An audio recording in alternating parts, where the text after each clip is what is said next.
গণতন্ত্র নাকি স্থিতিশীলতা, বাংলাদেশে কি চায় ভারত? এবং সর্বশেষ জানাবো সেনা প্রধানের ফোন আলাপ ফাঁস ঢাকা থেকেই। শেখ হাসিনাকে নিরাপত্তা দিত শীর্ষ সন্ত্রাসী জোসেফ হারিস। এতক্ষণ শুনছিলেন সংবাদ শিরোনাম, এবার বিস্তারিত। গণতন্ত্র নাকি স্থিতিশীলতা, বাংলাদেশে কি চায় ভারত? শুরুতেই চলতি সপ্তাহের দুটি খবরের দিকে পাঠকের দৃষ্টি আকর্ষণ করতে চাই। প্রথমটি বাংলাদেশের সরকারি বার্তা সংস্থা বাসসের একটি প্রতিবেদন। এতে তারা জানিয়েছে, ভারতের সাবেক পররাষ্ট্র প্রতিমন্ত্রী এম.জে. আকবর বলেছেন, প্রধানমন্ত্রী শেখ হাসিনা বাংলাদেশের দ্বিতীয় মুক্তিযুদ্ধে বিজয়ী, কারণ তিনি স্বৈরাচার থেকে দেশকে মুক্ত করেছেন। ঢাকায় ফরেন সার্ভিস একাডেমিতে 52 বছরে বাংলাদেশের অর্জন এবং আগামী দশকগুলোতে এই অঞ্চলে এবং এর বাইরে দেশটির অবস্থান শীর্ষক এক আলোচনায় তিনি ছিলেন মূল বক্তা। তিনি বলেন, বাংলাদেশে গণতান্ত্রিক প্রক্রিয়া অব্যাহত থাকায় তিনি এখানে দারুণ আনন্দ দেখতে পাচ্ছেন। তিনি বলেন, ভারত গণতন্ত্র চায়, কিন্তু আমরা গণতন্ত্র রপ্তানি করি না। সব দেশে গণতন্ত্রের নিজস্ব পদ্ধতি রয়েছে, আমরা সেই পদ্ধতিকে স্বীকৃতি দেই। এর বিপরীতে বছর খানেক ধরে নির্বাচনে বিদেশিদের নাক গলানো নিয়ে পররাষ্ট্র মন্ত্রণালয়ে ক্ষমতাসীন দলের নেতারা এবং তাদের সমর্থকেরা যেসব বক্তব্য দিয়ে এসেছেন সেগুলো স্মরণ করে দেখুন। সেগুলো উদ্ধৃত করতে গেলে এই নিবন্ধে আর অন্য কিছু লেখার জায়গা হবে না। এম.জে. আকবর 2018 সাল পর্যন্ত প্রতিমন্ত্রীর দায়িত্ব পালন করলেও পেশাদার কূটনীতিক নন, বরং বিজেপির একজন সক্রিয় রাজনীতিক। ফরেন সার্ভিস একাডেমিতে নির্বাচনকালীন একজন বিদেশি রাজনীতিকের মুখ থেকে আমাদের সরকার প্রধানের প্রশংসা শোনার দরকার পড়ল কেন, সে প্রশ্ন নিশ্চয়ই করা যায়। রাজনীতিতে আসার আগে এম.জে. আকবর দীর্ঘদিন সাংবাদিকতা করেছেন। তার তো জানার কথা যে প্রধানমন্ত্রী নরেন্দ্র মোদী সম্ভবত একমাত্র সরকার প্রধান যিনি যুক্তরাষ্ট্রের প্রেসিডেন্ট নির্বাচনে জো বাইডেনের প্রতিদ্বন্দ্বী ডোনাল্ড ট্রাম্পের জন্য ভোট চেয়ে বলে এসেছিলেন, আবকি বার ট্রাম্প সরকার।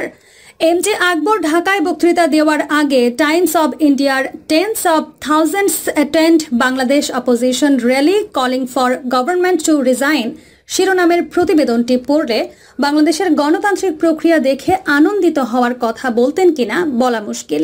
রাষ্ট্রীয় খরচে বিজেপি নেতাকে আতিথেয়তা দিয়ে আমাদের সরকার নিশ্চয়ই প্রমাণ করল যে নির্বাচনকালে সরকার নির্বাচনকে প্রভাবিত করার মতো কিছু করে না।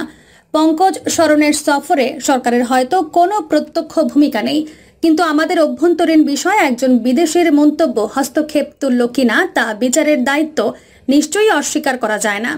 বাংলাদেশের যে নির্বাচন বিরোধীদের বর্জন পীড়িত এবং ক্ষমতাসীনদের আসন ভাগাভাগির প্রহসন হিসেবে দেশে বিদেশে সমালোচিত হচ্ছে, তখন আগ বাড়িয়ে তাকে গণতন্ত্রের নিজস্ব পদ্ধতি অভিহিত করে আগাম স্বীকৃতি দেওয়ার কথা তিনি কেন বলবেন? স্মরণ করা যেতে পারে যে 2013 সালের ডিসেম্বরে তত্ত্বাবধায়ক সরকারের দাবিতে সবাই যখন নির্বাচন বাতিলের পথে, তখন পঙ্কজ শরণ ঢাকায় ভারতের হাই কমিশনার ছিলেন এবং ঢাকায় তার ঊর্ধ্বতন কর্মকর্তা তৎকালীন পররাষ্ট্র সচিব সুজাতা সিং ঢাকায় এসে জাতীয় পার্টির প্রধান জেনারেল এরশাদকে নির্বাচনে অংশ নিতে অনুরোধ জানিয়েছিলেন। জাতীয় পার্টি এর আগে 2006 সালে আওয়ামী লীগের নেতৃত্বাধীন 14 দলের সঙ্গে মহাজোট গঠন করেছিল। তা সত্ত্বেও তারা স্বচ্ছ ও গ্রহণযোগ্য নির্বাচনের পরিবেশ না থাকায় প্রতিদ্বন্দ্বিতা থেকে সরে দাঁড়াতে চেয়েছিল। কিন্তু শেষ পর্যন্ত 2014 সালের 5 জানুয়ারি নির্বাচনে আওয়ামী লীগ জাতীয় পার্টিকে 40টি আসন ছেড়ে দিয়ে তাদের অংশগ্রহণের ব্যবস্থা করে, জানিয়ে এখনও বিতর্ক রয়েছে। জেনারেল এরশাদ 3টি আসনে তার মনোনয়নপত্র প্রত্যাহারের চিঠি দিলেও লালমনিরহাটের রিটার্নিং কর্মকর্তা তা গ্রহণ করেননি এবং রওশন এরশাদ নির্বাচনে অংশ নেওয়ার সিদ্ধান্ত নেন। পরে রওশন সংসদে বিরোধী দলের নেতার আসনে আসীন হন।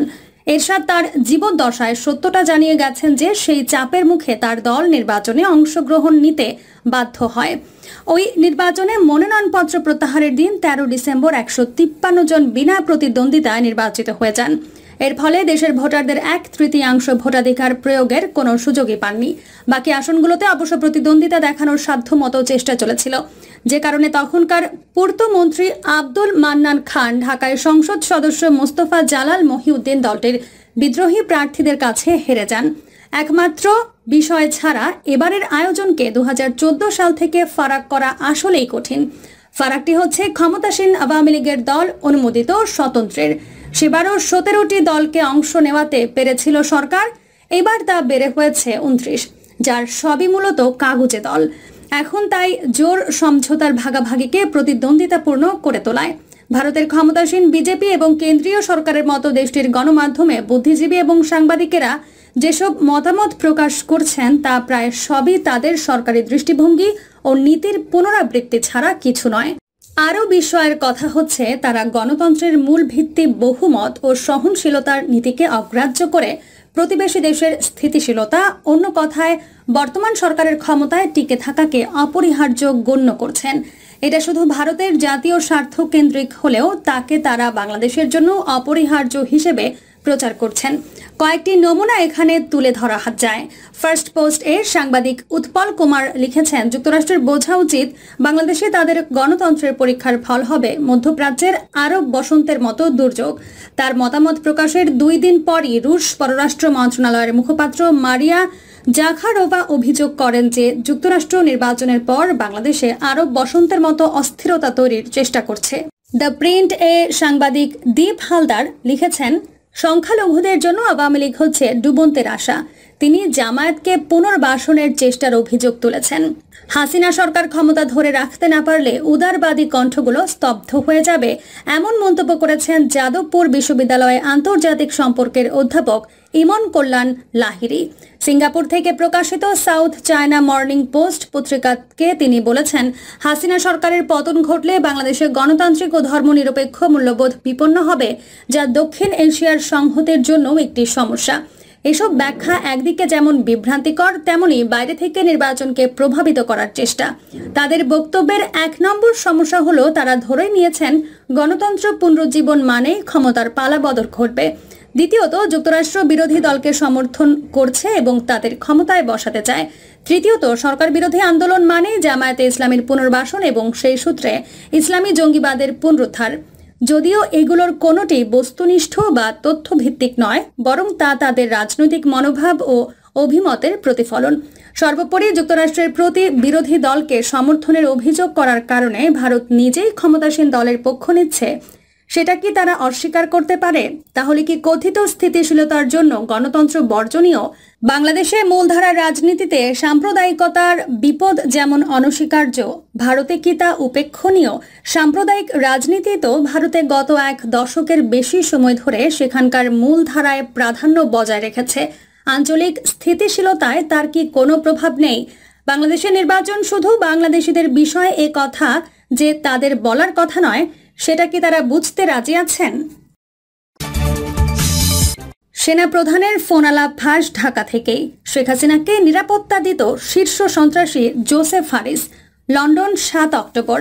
বাংলাদেশের সেনাপ্রধান জেনারেল আজিজ আহমেদ এর সঙ্গে তার কোর্সমেট লন্ডন প্রবাসী কর্নেল শহীদ উদ্দিন খানের ফোনালাপ ফাঁস হয়েছে বাংলাদেশ থেকেই।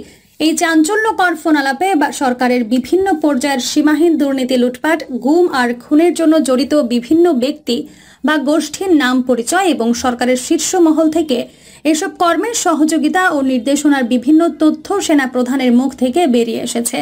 এ ব্যাপারে সাপ্তাহিক সুরমার অনুসন্ধানে আরও জানা গেছে, ফোনালাপে প্রকাশ না হওয়া আরও কিছু চুম্বক অংশ রয়েছে। চলতি বছরের 28 এপ্রিল থেকে জুলাই মাসের শেষ সপ্তাহ পর্যন্ত বেশ কয়েকবার তাদের দুজনের মধ্যে টেলি সংলাপ হয়। বাংলাদেশ পলিটিকো এর মধ্যে অল্প কয়েকটি অংশ নিয়ে ও কর্নেল শহীদের সাক্ষাৎকার ভিত্তিক অনুষ্ঠানটিতে প্রচার করে। অপ্রকাশিত ফোনালাপের কয়েকটি চাঞ্চল্যকর অংশের উদ্ধৃতি দেন কর্নেল শহীদ। জেনারেল আজিজের ভাই শীর্ষ সন্ত্রাসী জোসেফ ও খুনের দায়ে অভিযুক্ত আরেক ভাই হারিস ঢাকায় বেশ কয়েকটি ক্যাসিনো পরিচালনার দায়িত্বে ছিলেন। এ ব্যাপারে ফোনালাপে জেনারেল আজিজ বলেন, বিভিন্ন মহলের সমালোচনার মুখে তিনি প্রধানমন্ত্রীকে এটা সুরাহা করতে তার কাছে যান। তখন প্রধানমন্ত্রী তাকে বলেন, যারা তোমার বিরুদ্ধে বলছে তারা আরো অনেক কিছুই বলেছে তুমি আমার বিরুদ্ধে বিদ্রোহ করতে চাও ইত্যাদি, কিন্তু আমি তাদের বলেছি তোমার ভাইরা যখন আমার নিরাপত্তা দিচ্ছিল 80 সালের পর থেকে, তখন তারা কোথায় ছিল? যাও, তোমার চিন্তা করার দরকার নেই। এ নিয়ে সাপ্তাহিক সুরমাকে দেওয়া সাক্ষাৎকারে কর্নেল শহীদ আরও বলেন, তার সঙ্গে জেনারেল আজিজের কথোপকথনের সামান্য একটা অংশ মাত্র প্রকাশিত হয়েছে। তিনি নিশ্চিত করেন এই ফোনালাপ তিনি প্রকাশ করেননি, কারণ বিভিন্ন কারণে তিনি এটি প্রকাশকে সঙ্গত মনে করেননি, যদিও তার কাছে ফোনালাপের রেকর্ডগুলো রয়েছে। কর্নেল শহীদ ফোনালাপ প্রকাশ করেনি এই দাবি সুস্পষ্টভাবে প্রকাশের পর এই প্রশ্ন দেখা দিয়েছে, তাহলে এটি কিভাবে প্রকাশিত হলো?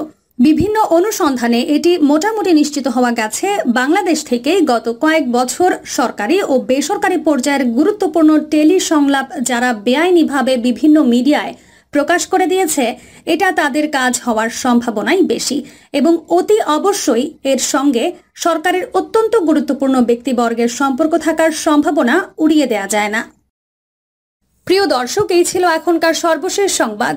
আপডেট সব সংবাদ পেতে চ্যানেলটি সাবস্ক্রাইব করে বেল আইকনটি ক্লিক করে রাখুন।